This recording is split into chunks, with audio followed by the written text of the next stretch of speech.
What's going on, guys? It is MurderInc here, back with another Raid Shadow Legends video. Today we're fully immersed in gameplay, our gems are low, our energy is even lower. Another typical day in the life of a raid player.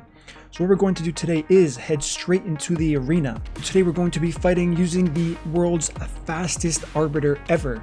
Most complete arena team you'll ever see.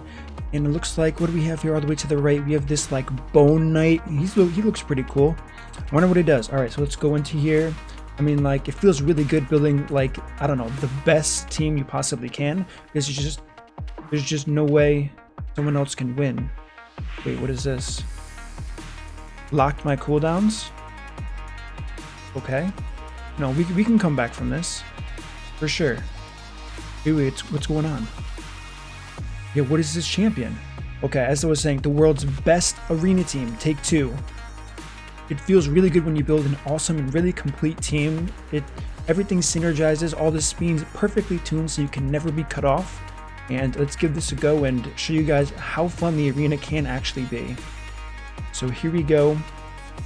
We have this Hegemon guy. What's he doing? He's ruining. Plarium, are you okay? Why would you ever release a champion like this? What's going on? Am I about to lose? I'm about to lose. I have the most complete team and I just lost. There's no way. I don't believe you. There's only one rational response for this. Let's see. A violation of game rules. Remove the Bone Knight. Your email address. Find me at gmail.com. Dear Plarium Offices. I have recently faced an unfair champion going first when I have the fastest arbiter in the entire world. Please fix this game. I will stop spending until you... Actually, hold on. Time to do what everyone who's going to stop spending is going to do before they actually stop. Not check the sparring pit. Are there any void packs? Any void packs? No void packs. Until you fix your broken game. Remove Hegemon. Alright guys, so if you have ever faced the situation I just displayed there, then this is the video for you. Don't forget, if you like this content, smash that like button, leave a comment below on what you think and what you want to see next. If you end up enjoying this video enough, definitely hit that subscribe button, turn on the notification bell. It would mean a ton to me. Let's get right into the video. So everyone knows that Hegemon's kit allows him to go first no matter what and no matter the speed that you as the champion have. So one thing that you can do is the following.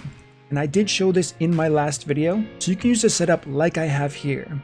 Now, face value, you'll say this is the same team you kind of just showed with one exception. The exception's actually pretty big. So if you don't know how Molly Tankard works, she was a fusion, so maybe some people have it. She has a really cool passive that fills the turn meters of all allies when Molly gets hit by 15% and 25% when it gets hit by a boss. So we're just talking about arena now, so this is a 15% turn meter boost from a Hegemon. You have the ability to build your team at a 15% turn meter deficit than the opponent's team, which is actually really strong. So let's see how this works in application here. Obviously, the point of the immunity set is so no one's skills get locked out. This bumps up Lissandra, who is my fastest champion currently, her turn meter all the way to the fastest champion in this match, which is very simple to do. Then she can decrease the turn meter, gaining even more value just in case some of the other enemies are faster. And we have this taunt here. Ideally, I would have put Madame Saris before Molly Tankard. That's just a slight error with the speeds that I have that I never fixed. And finally, we can just hit auto and let Trunda completely clean up the team. Now, while Molly Tankard is good, there is also one other key part to countering Hegemon. That would be the masteries. Masteries play an extremely important role here. Let's quickly go over what other mastery I also took as well. Cycle of Revenge has a 50% chance of increasing the turn meter by 15% when an ally is attacked with a critical hit. Now, if you're facing a very strong Hegemon, they should be smart enough not to build any crit rate. The one thing that benefits Cycle of Revenge and gives you a very high chance of it proccing is the fact that Hegemon has 15% baseline crit, and it's very difficult to build 0 crit on a champion. So pretty much no matter what the enemy does, they're going to have that small chance to crit. And if for some reason you're facing an insanely fast team that's perfectly speed tuned, it's still possible they go first if you're not able to hit a certain speed threshold. However, adding Cycle of Revenge definitely gives you that extra boost in making sure you're always able to go second. But this isn't actually the only strategy on how to counter Hegemon. There is a much easier way to do it, and I use the term easier loosely, but we're going to get into that. But before we do, as always, I like giving credit where it's deserved. So if you guys could do me a huge favor, head on over to 69 Boomers YouTube channel, hit that subscribe button for me. I would really appreciate it. I've talked with him a lot. He's a really smart guy when it comes to Arena. The next strategy I'm going to show you probably will never get fixed. I don't want to officially call it a cheesing strategy because it actually does use parts of this game correctly. Alright, so now that we talked about that, let's go over the strategy that's next to talk about. This one, in my opinion, is the easiest to build. So what we're going to do is we are going to take the gear from Lissandra, which is immunity. We're going to put it on our Arbiter. And now, things are about to get extremely interesting here. So with Arbiter, we actually run a different set of masteries. And the masteries, and the method to the madness is the masteries are the entire reason why this strategy actually does work. Alright, so now that we have all of this settled, we are currently looking at my new Arbiter. Arbiter's at 310 speed. She's definitely going to be too fast, and you will see why. You actually don't need this much speed because it's impossible for anyone to build enough speed where you would need this amount to go first in any single match you can think of. So what we're going to be doing today is we're going to be looking at this talent right here, Timely Intervention. Increases this champion's turn meter by 20% whenever an ally hero drops below 25% health. Now this is really strong, and it's very easy for a Hegemon, regardless of whether or not they're built for damage, proc this mastery because it is a 100% chance to proc if this does occur. So now we're working with an even larger window than we were with Molly Tankard at 20%. The question then becomes, Murder, how do we make this possible? How is it possible to go against a player with the Hegemon like this? Use an Arbiter leader and make sure the Hegemon always knocks down the champion that is low health. I'm going to tell you right now, the answer is you are going to get a champion that is a food champion. So this is where I said it can kind of be looked at as some type of cheesing strategy. However, you're actually just using the masteries of the game to your advantage, really punishing people who are using Hegemon. Now, if you're a Hegemon user saying, why are you making this video? You're going to make everyone's life so much worse. You can still build the damage Hegemon like I've done and just one shot their entire team if they don't build it tanky enough. So that's always still an option for you guys. So now that we have this team, let's take it for a test run. So as we can see here, Hegemon goes first, boosting that Arbiter. Now let's think about something here. Look at the turn meters very closely in this entire match here. Very closely. If you go back to the beginning of the video where we looked at the first match, the turn meters were very different when Molly Tankard got hit, even assuming that the defensive mastery tree did proc with the Cycle of Revenge. Now this is where Arbiter shines extremely well. She not only turn meter boosts once, but she also boosts a second time. So now every single champion that I have is faster than their fastest champion, which I guarantee you, being in Platinum Arena, is well over 350 speed.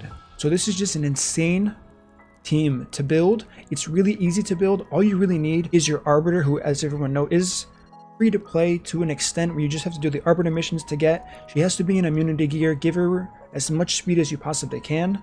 And then you have two other champions that provide crucial roles. I prefer Madame Ceres because she's a stripper and a defense down. And then I also am using Trunda, who is an awesome damage dealer here. So this is a way to really use the speed meta to your advantage as the player. Get away with actually using a champion that you're going to be leveling up as food. So now really quickly, just to show you guys one more time how this works and how effective this can be.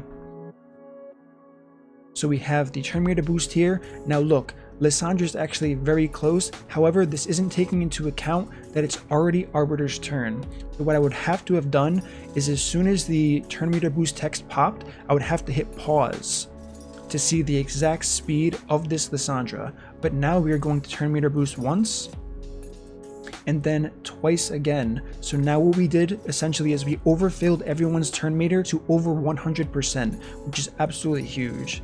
Now we have that debuff stripped there, and once again the killing blow from our friend Trunda to seal the deal on this match. So I thought this was a really cool idea and a really good game knowledge use of masteries, which is why I wanted to give that huge shout out to 69 Boomer. There was a recent 10 times event. The amount of players who have Hegemon have skyrocketed for sure. Hopefully with this video, this can help you out in your progression in the arena to make sure you have an easier time dealing with these teams if they're not going to build their Hegemons, to really punish people who have this awesome S tier legendary, who in my opinion is the best arena legendary in the entire game. So if you are a Hegemon user, what I would advise you to do is do what I do.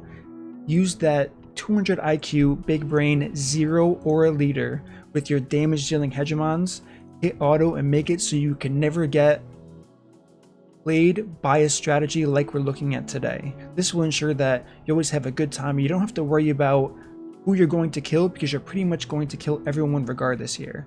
Now, unfortunately, I did pick a very strong clan mate of mine team to hit for this attempt here, which is probably not the smartest idea. I'm probably going to lose here. So once I lose this, if I do end up losing, we can show you just what team I ended up hitting. And maybe I do actually end up pulling this off for the win. Actually, maybe not. Is Mountain King good enough to survive this? I don't think so. I don't think we're going to kill. No, we're not. Okay, so we're losing here. And I ended up fighting my friend and clanmate, RRDD. Shout out to you, man. You have an awesome team. Definitely picked the wrong team to talk about how to use your Hegemons to the advantage. Maybe I got unlucky with Helm Smasher procs, but I'm still going to give you credit there. Alright guys, thanks a bunch for watching this video. Hopefully you enjoyed it. I look forward to doing some more arena videos. I really am having a fun time with these. Let me know what you guys want to see. I will be reading the comments. Let me know what you want to see, and also let me know what you thought of what I just showed you here. As always, thanks a ton for watching, and I will see you all in that next video.